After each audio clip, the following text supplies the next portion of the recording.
¿Qué tal, amigos de Escaño 131? Un gusto volver a estar con ustedes y para tocar un tema de suma actualidad.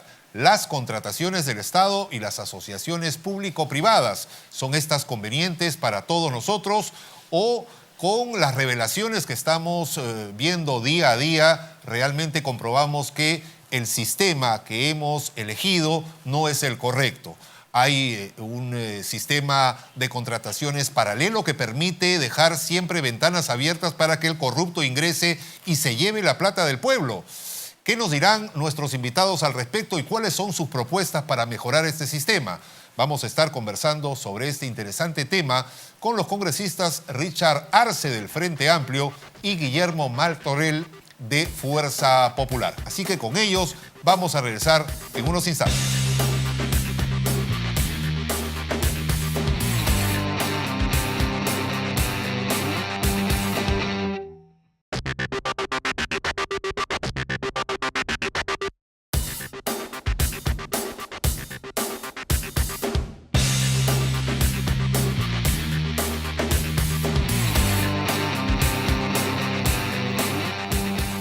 Escaño 131, estamos ya con los congresistas Richard Arce del Frente Amplio y Guillermo Martorell de Fuerza Popular, a quienes les damos la más cordial bienvenida a este interesante diálogo, pero antes los invitamos a ver la siguiente encuesta entre sus colegas para ver qué opinan acerca de cómo mejorar y optimizar los contratos del Estado para evitar situaciones como las que ya todos conocemos. Adelante.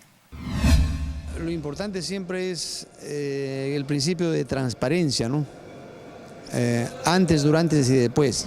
La Contraloría requiere el presupuesto necesario para que antes de revisen documentos, estén detrás de las cosas. La Contraloría tiene que crecer, nos guste o no nos guste. Necesitamos, requerimos con urgencia una organización como la Contraloría que esté detrás, para que pueda corte secuela del proceso que se tiene que realizar en tema de las adquisiciones. Yo creo que todavía hay que modificar, digamos, el reglamento de contrataciones hoy en día.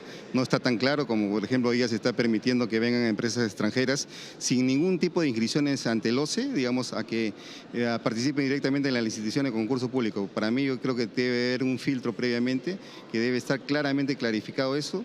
Y necesariamente la otra parte en los contratos, de poner las cláusulas, digamos, de la fiscalización respectivas y también anticorrupción con la finalidad que no se puedan, pues, distorsionar estos contratos. Y sobre todo también el gran problema en el Perú, que se encuentra a veces muchas cosas como se llama vicios ocultos cuando se está ejecutando las obras.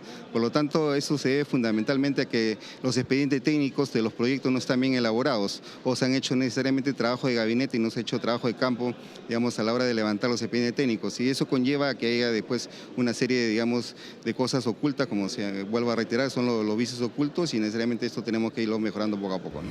Toda adenda de todo contrato de obra pública o concesión tiene que tener un informe previo de la Contraloría. Con eso, por ejemplo, vamos a evitar en adelante que las adendas sigan siendo un elemento de corrupción en el país. Hemos visto cómo el contrato de Chinchero, por ejemplo, por poner un ejemplo, se ha conocido recién hace 3 o 4 o 5 meses.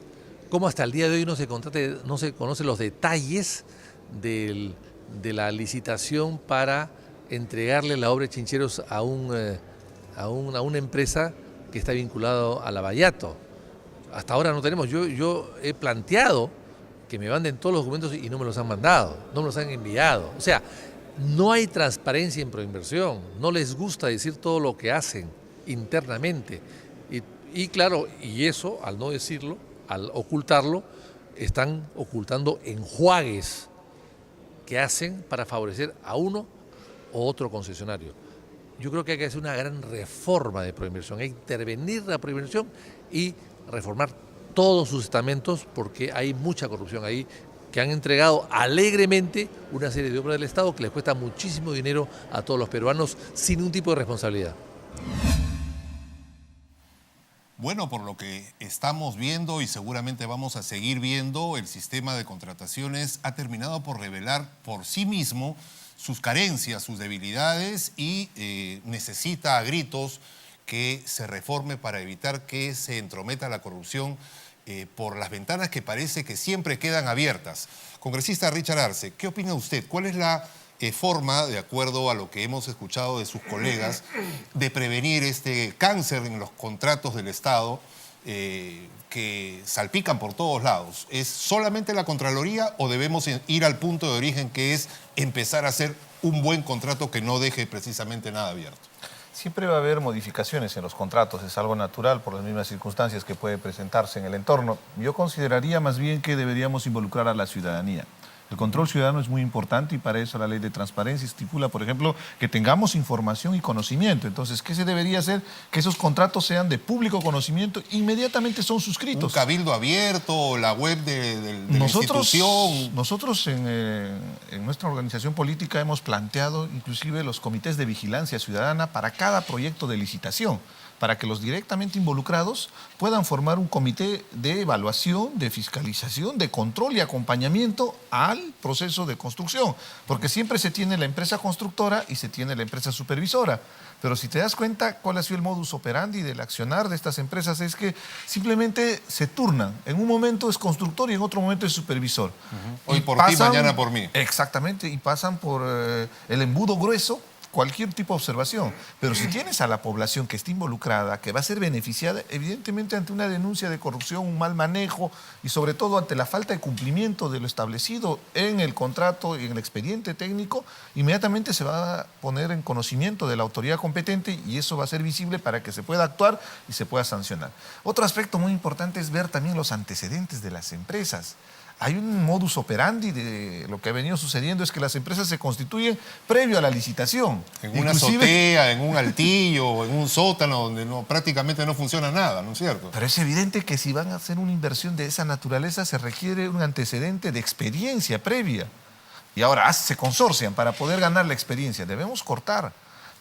Las empresas que tengan la experiencia, las empresas que tengan las credenciales, la acreditación de una transparencia y sobre todo que hayan ejecutado proyectos de esa misma naturaleza con eficiencia, tendrían la posibilidad de participar en una siguiente licitación. Caso contrario, sería simplemente seguir abonando estos casos de corrupción y lamentablemente es lo que se ve día a día. Contratos direccionados, contratos amañados en favor de intereses empresariales que están involucrando a las propias autoridades. Exacto. Y ahí tiene que sancionarse drásticamente a los titulares de pliego, porque yo no me creo que el funcionario de mando medio haya acordado con la empresa. Ahí es el titular de pliego, es el alcalde, es el gobernador regional, es el ministro y, ¿por qué no, presidente de la República? Si tenemos casos emblemáticos en el tema del Lavallato, donde expresidentes nacionales están siendo involucrados en corrupción. Donde el círculo de la corrupción ya ha terminado de dar la vuelta.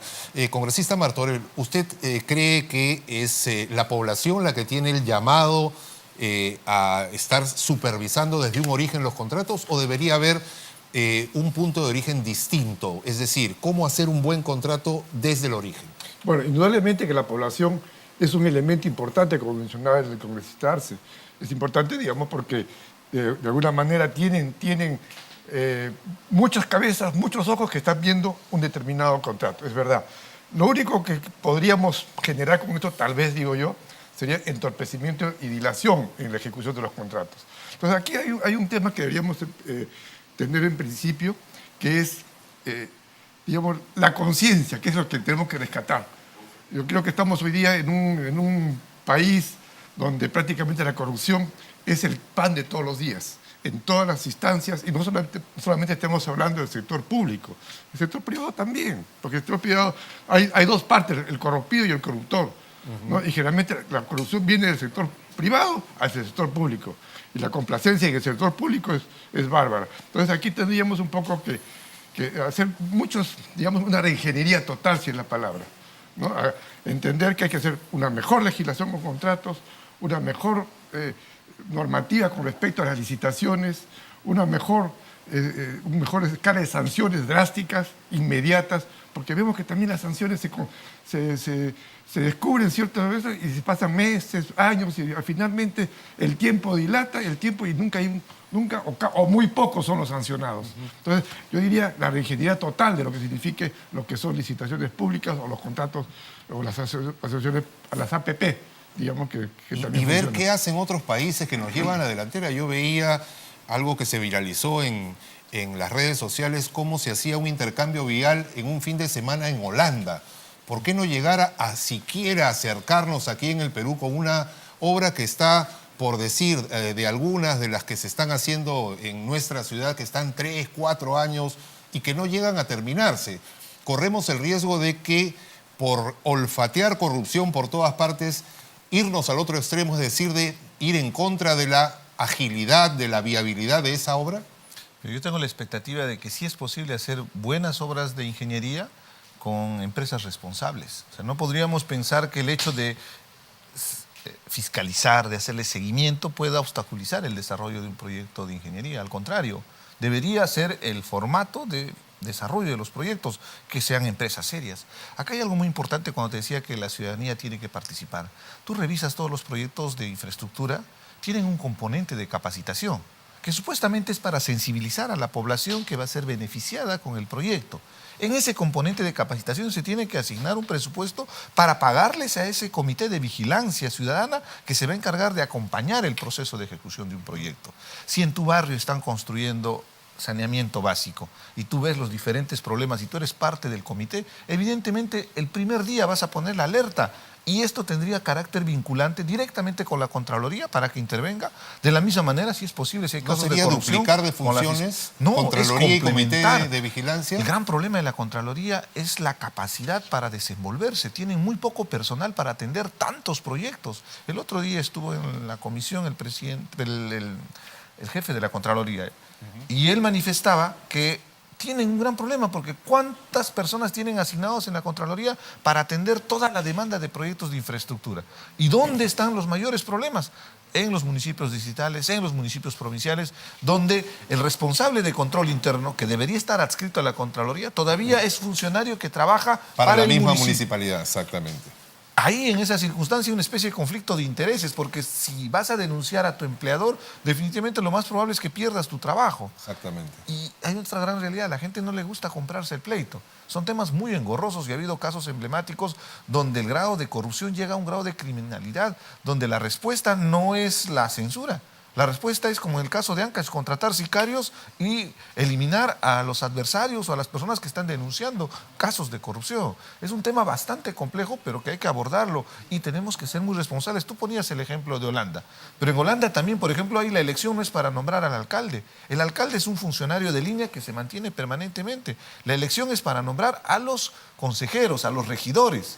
Entonces, de esa manera, el Consejo se va renovando, pero sigue una línea de desarrollo, una línea de dirección que garantizaría que los proyectos se ejecuten, porque ese es el otro gran problema. Entra una nueva gestión, borrón y cuenta nueva, todo estuvo mal y empiezan de nuevo los proyectos. Y ahí en realidad es donde empieza la corrupción, porque no hay una continuidad, no hay una responsabilidad frente al Estado, como debería ser como funcionarios que les corresponda. Muy bien. Vamos a hacer una pausa para regresar con la opinión del congresista Martorell respecto a este tema. Es solamente la población, además el papel de la Contraloría y esta inusitada organización que hace que precisamente quienes deben controlar dependan de la planilla de los controlados. Regresamos con usted, congresista, y con ustedes, amigos, tras la pausa.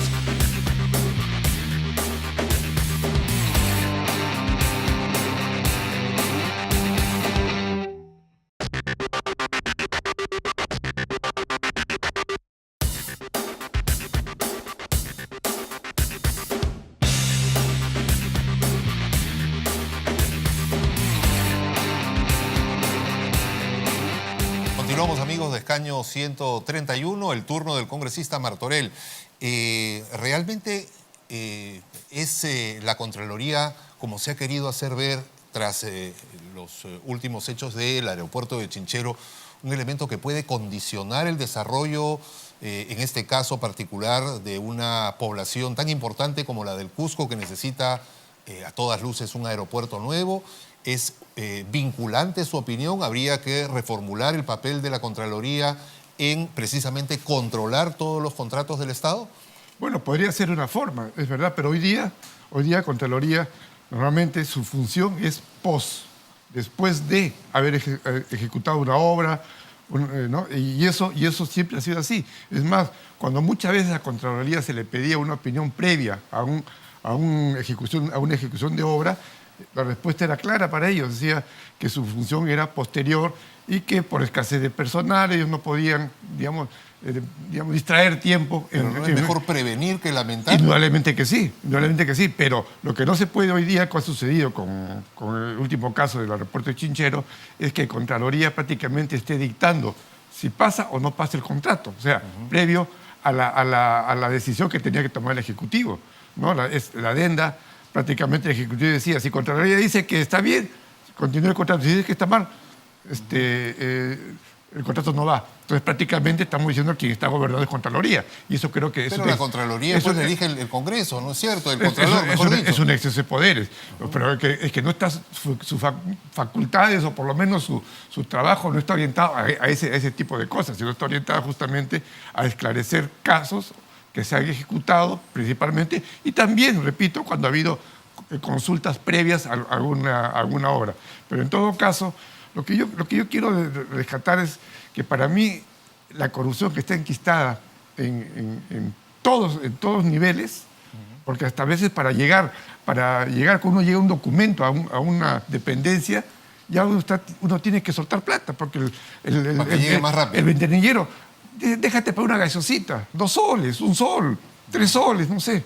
¿No? Ya uno tiene que estar, digamos, coimeando, si es la palabra, coimeando desde que uno empieza y los niveles, en la medida que va avanzando el trámite, los pedidos son mucho mayores, ¿no? Entonces, lo que tenemos que empezar es a rescatar lo que son valores morales.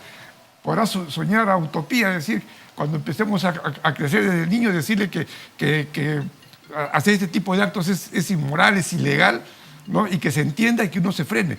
Yo sé que las ilegalidades en este sentido que estamos conversando nunca se van a acabar, pero lo que tenemos que hacer es reducirlas a su mínima expresión. Y por eso hay que hacer un trabajo de lo que signifique educación, respeto por las normas establecidas, respeto, o sea, ética, ¿no? Lo que son escala de valores.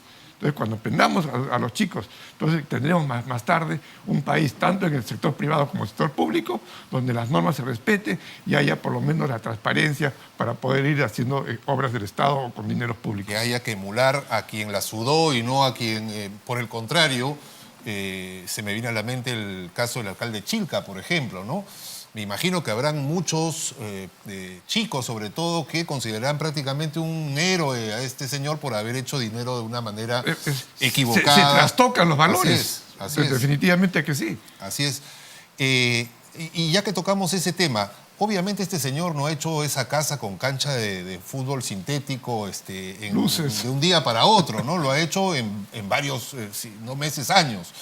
Eso quiere decir que un alcalde como el señor de Chilca tranquilamente puede coimear, robarle al Estado, robarle al pueblo durante muchos meses o años, construirse su casa y no pasa nada. Hablemos un poco de estas ventanas que quedan abiertas para que autoridades puedan meter la mano en el erario nacional. ¿Cómo cerrarlas? Hacer un solo sistema de contrataciones del Estado, porque se habla que hay hasta casi 15 en los que uno puede, como autoridad, elegir a ver cuál me conviene para que me quede más de comisión, ¿no es cierto? ¿Cómo podríamos juntar todos en uno solo? A ver, lo primero es que la Contraloría no solamente hace una evaluación posterior, también hay el control simultáneo y el control previo que están desarrollando como estrategia.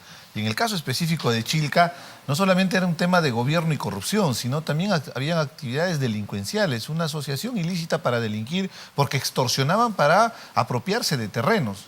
Y en realidad, el análisis ahora que ya se ve el caso es que estas organizaciones criminales se organizaron para poner un alcalde. ¿Qué quiere decir? Que la delincuencia está trascendiendo ya al tema político. Y no solo es la delincuencia, es el tema del narcotráfico, que también está involucrado en casos de inversiones públicas, porque es una forma de lavar dinero.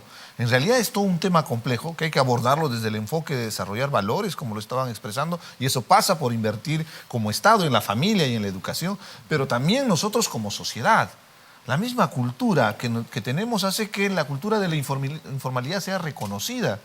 Y por eso es que se llega a estos extremos. Inclusive se llega a ese viejo adagio que existe en nuestra sociedad donde dice, no importa que robe, pero con tal que haga obras. A mí me parece llegar a un extremo hacer ese tipo de interpretación donde reconoces la corrupción como parte de un proceso de democracia, cuando debería ser al revés, que la democracia no solamente son las elecciones, sino es la participación ciudadana efectiva. Yo estoy convencido y creo firmemente que es importante involucrar a la población en estas obras de infraestructura, pero también en la propia gestión. Cuando convocan a un cabildo abierto para hacer rendición de cuentas, ¿cuántas personas van y asisten a escuchar este evento? Pues. Pero si viene el artista de moda, estoy seguro que van a llenar un estadio. Es falta también de parte de la sociedad de ese compromiso frente a su ¿Eso no población. contradice un poco su propuesta de que la sociedad civil y comités de vigilancia deberían estar involucrados, pero frente a este desinterés evidente que hay a todo nivel en asuntos de gobierno local, para empezar, ¿no habría una contradicción ahí? No, al contrario, ese desinterés es justamente porque entendemos que nuestra participación democrática solo es el ejercicio del sufragio en el momento de las elecciones, cuando debería ser constante y participación activa de la población para no solo estar reclamando, sino ser actores en este proceso e involucrarnos. Por eso es muy importante estos espacios de participación ciudadana y que inclusive está estipulado por ley. Lo que no se ha generado es a través de los gobiernos. A lo más tenemos los presupuestos participativos, que al final ni siquiera son un elemento real, porque es más un saludo a la bandera, porque muchas veces los acuerdos de estos eventos donde se deciden los presupuestos de un municipio, de un gobierno regional, al final no se traducen exactamente en los proyectos demandados, porque es más la voluntad política. ¿Por qué? Porque la población deja que las autoridades tomen la decisión de manera discrecional cuando deberían involucrarse en la gestión de gobierno. Entonces, solo para que se pueda entender, participación ciudadana, fortalecimiento de la institucionalidad, dándole toda la independencia a la Contraloría y tener empresas serias, pues. No permitamos estas empresas chicha, estas empresas que aparecen a medianoche y están licitando obras. Y condiciones claras también, ¿no es cierto? Hay formas como las que estábamos hablando de poder encontrar la puerta mal cerrada para poder abrirla hacia la corrupción. Convenios marco, contratos de Estado a Estado. ¿Cree usted que esto es positivo para el país, habiendo casos como el del satélite, por ejemplo, francés, o algunas adquisiciones que se hicieron por convenio marco, que a todas luces son planes B, ¿no? Vías alternas para poder abrirle la puerta a la corrupción? ¿Qué opina usted? Bueno, definitivamente estas compras de Estado a Estado no ofrecen ninguna garantía. O sea, de garantía me refiero de transparencia y de corrección. Garantía de que no va a haber fiscalización, esa sí es la única. Al contrario, es una puerta abierta justamente para hacer el que quiera hacer, digamos, fiesta, ¿no? Entonces, para mí, la compra de Estado a Estado, que muchas veces el gobierno anterior se rasgaba las vestiduras diciendo que las compras de Estado a Estado garantizaban la transparencia y la pulcritud, ¿no? y la corrección en las compras. Y yo creo que ha sido lo más escandaloso. Si no tenemos las compras de los satélites, los helicópteros, etcétera, ¿no? Entonces, para mí no es una solución la compra de Estado a Estado. Pero por otro lado también hay que entender que no solamente las compañías pequeñas son las corruptas que se consorcian o se presentan para delinquir en las contrataciones del Estado, sino también las grandes, ¿no? Tenemos el caso Odebrecht, ¿no?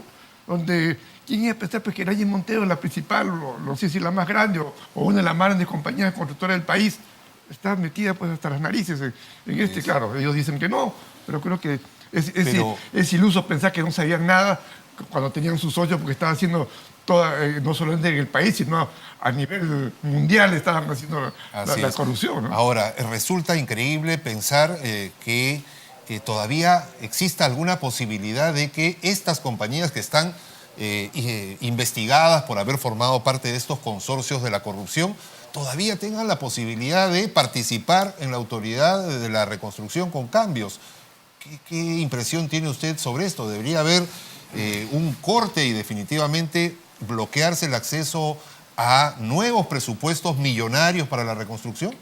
Lamentablemente estas empresas que están en el ojo de la tormenta y sobre todo que están involucradas en un caso de mega corrupción como es el caso Lavallato, y hablando con nombre propio, Graña y Montero, JJ Camet, son empresas cuestionadas. Ellos no pueden participar en un proceso de licitación porque la sombra de la duda, de la sospecha es permanente. Y recuerda, estas empresas no solamente están pretendiendo seguir licitando, en este momento están operando y están beneficiándose con los peajes, por ejemplo. Los peajes están siendo beneficio directo para estas empresas cuando por una estrategia de cautelar los posibles embargos o las sanciones que va a tener esta empresa, el Estado ya debió haber tomado posesión. O tienen Y el distintas Poder razones Judicial, sociales también, ¿no? Esa es la otra viveza, porque como el caso de Odebrecht tenía diferentes nombres, cuando le pregunté en la Comisión Lavallato a los funcionarios, no tenían ni siquiera idea de cuántas empresas habían constituido bajo el nombre de Odebrecht, una especie de holding con diferentes tipos de empresas que las utilizaban para las licitaciones. También otro punto muy importante de lo que estabas tratando, estas compras de Estado a Estado, yo no le llamaría de Estado a Estado, yo diría del Perú con el Estado, pero en auspicio a una empresa privada.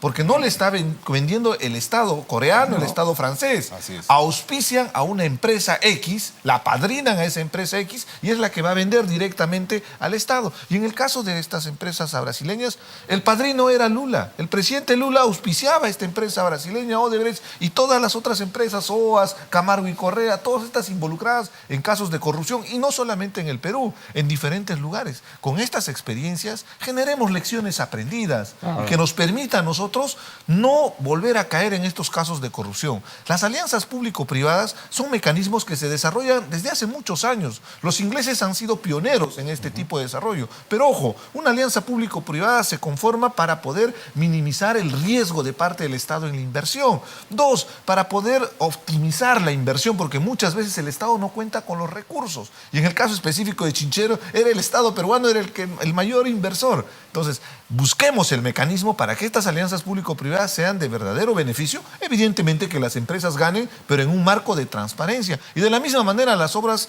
por impuestos. Ahí también hay que tener el detalle que se tiene que tener un horizonte claro, qué proyecto se va a desarrollar. No podemos soportar la discrecionalidad de parte de las empresas para decir, yo desarrollo proyecto A, B, C, D. No, el Estado tiene que ponerle la cartera de proyectos en función de la demanda y en función de un plan de desarrollo. Del pueblo. Evidentemente. Muy bien, parece que desde el contrato Dreyfus con el guano no hemos aprendido nada. Han pasado más de un siglo y seguimos prácticamente en las mismas. Volvemos con las conclusiones finales con nuestros invitados luego de esta brevísima pausa.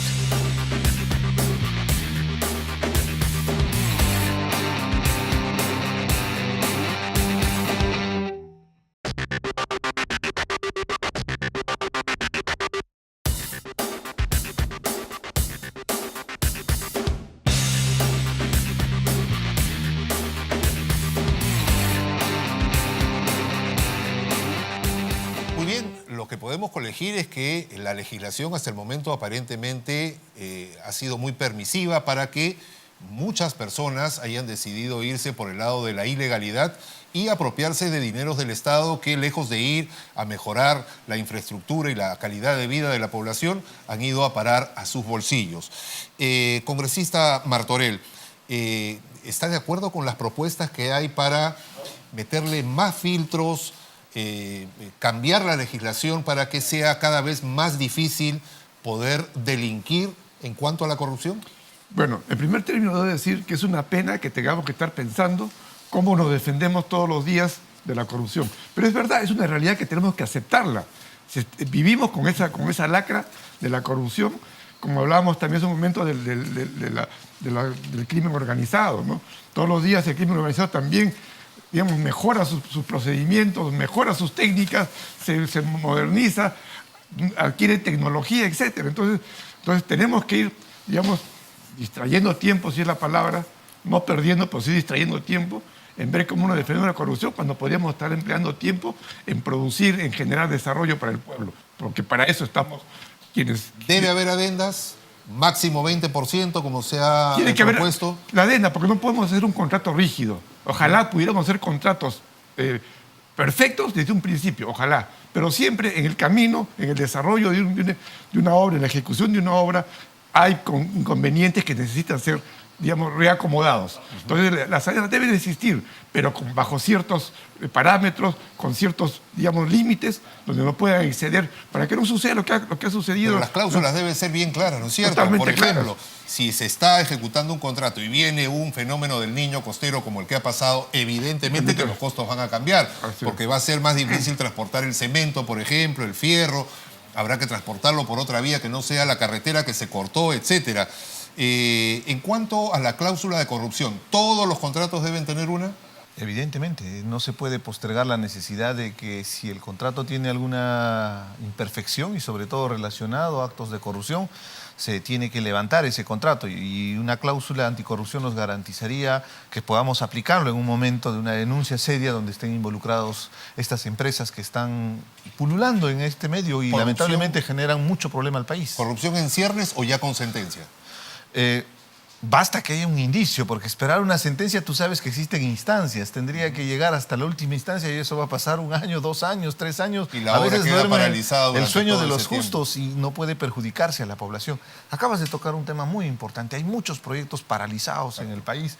Hay un caso emblemático en mi región, en Apurímac, que es el hospital de Andahuaylas, un presupuesto de más de 100 millones, postergado durante años y lamentablemente ahí está involucrado el exgobernador regional, el señor Elías Segovia, con denuncia actualmente de corrupción. Inclusive está evadiendo la prisión preventiva. Lo importante de toda esta experiencia es que fíjate cómo puede poner en riesgo la salud de mi población. Tienen que trasladar a los pacientes un promedio de 18 horas desde la ciudad de Andahuaylas para referenciarlos a un hospital de mayor capacidad como son los hospitales de Lima. Imagínate en una circunstancia de salud extrema donde tienes tu salud en juego o tu vida en juego, que seas trasladado por vía terrestre.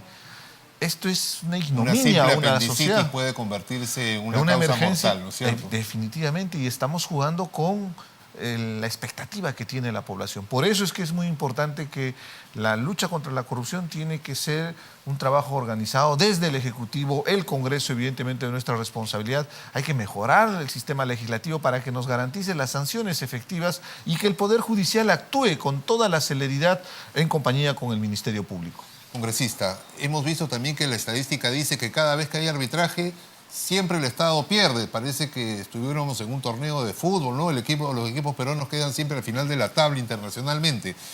¿Cómo revertir esto? Porque o hacemos contratos demasiado malos, tan malos que siempre perdemos en un arbitraje, o tenemos unos pésimos abogados.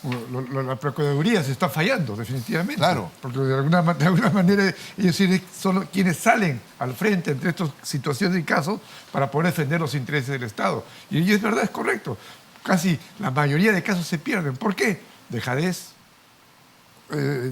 falta de preparación de los procuradores o de repente pues entra también en componendas, no sabemos, pero el hecho concreto es que se pierde y eso hay que corregirlo definitivamente. ¿O es porque las condiciones no están claras en el contrato acerca de la resolución de conflictos?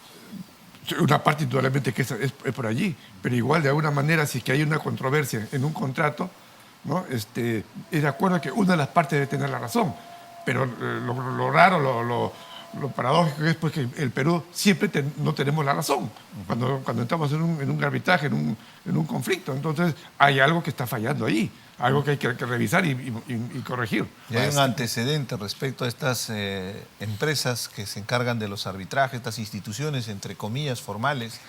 Se ha comprobado en el caso de Lavallato, ha llegado al nivel de corrupción donde se compraban a los árbitros para favorecer a las empresas, para favorecer justamente los intereses privados en desmedro de los intereses nacionales. Yo quería también tocar el tema de las adendas respecto a la necesidad de que se tiene que limitar.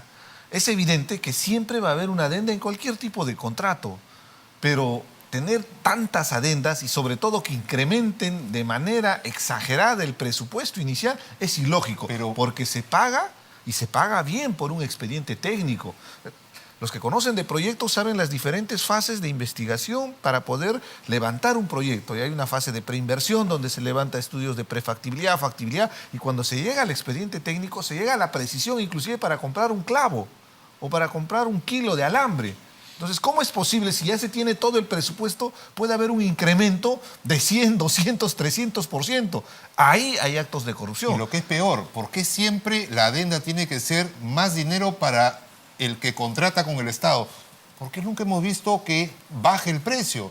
Si baja el petróleo en el mercado internacional y algunos precios de insumos también bajan en el mercado, ¿por qué eso no repercute a favor del Estado? Porque hay corrupción de por medio.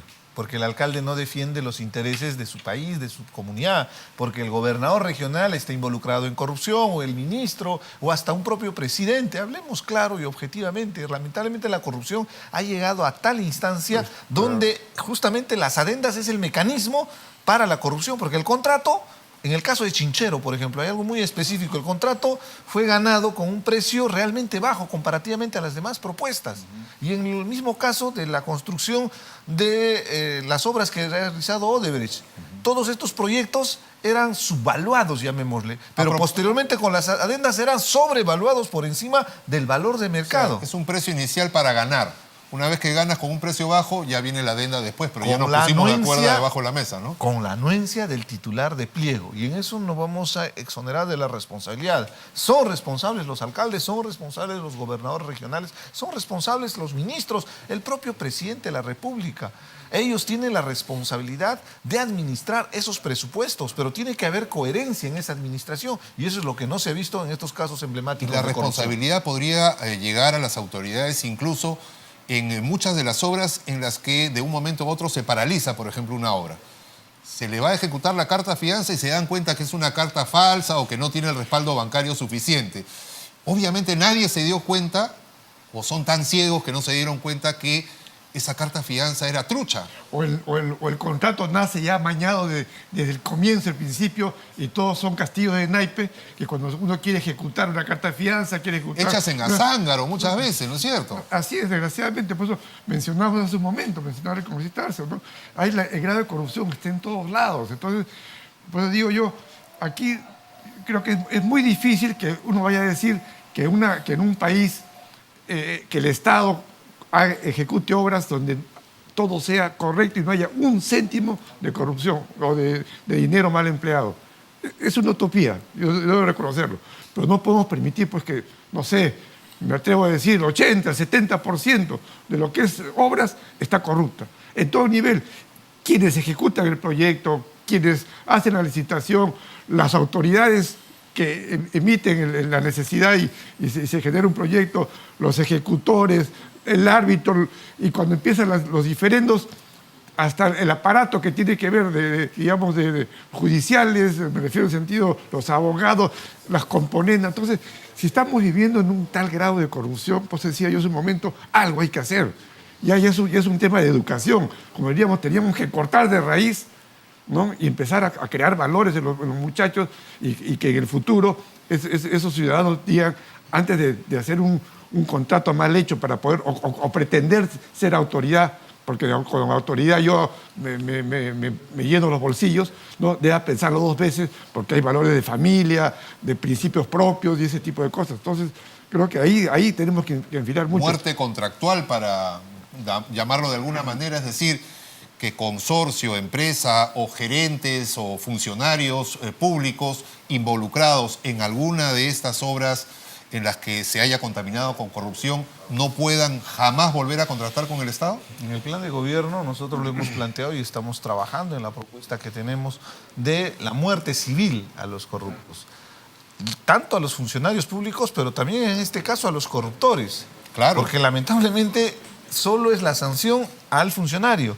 Pero ¿qué de estas empresas que se encargan de financiar campañas bajo el pretexto de que están financiando porque tienen cierta simpatía, cuando en realidad están buscando un beneficio posterior para que ganen licitaciones, para que direccionen licitaciones amañadas que en realidad son al final estafas? Acabas de hablar hace un momento del tema de las cartas fianzas. Ya tenemos la experiencia del caso Orellana, donde crearon esta cooperativa Comex que te emitía las cartas fianzas, y estas cartas fianzas eran falsas porque a la hora de ejecutarlas no tenían la garantía real para poder ejecutar y recuperar de alguna manera un porcentaje que le corresponde al Estado por todos los perjuicios que va a ocasionar. Imagínate una obra paralizada, no solamente es el dinero de inversión, sino el costo, oportunidad y sobre todo la demanda social. Casi nunca hacemos ese cálculo en los proyectos para saber cuál es la ventaja como sociedad que estás logrando al solucionar un problema de saneamiento, por ejemplo. Un tema tan álgido y tan necesario para un país que estamos pretendiendo llegar a la OCDE en el año 2021, cuando tenemos estos casos donde no solamente es la pobreza, la exclusión social, la desnutrición crónica, sino el mal mayor es la corrupción.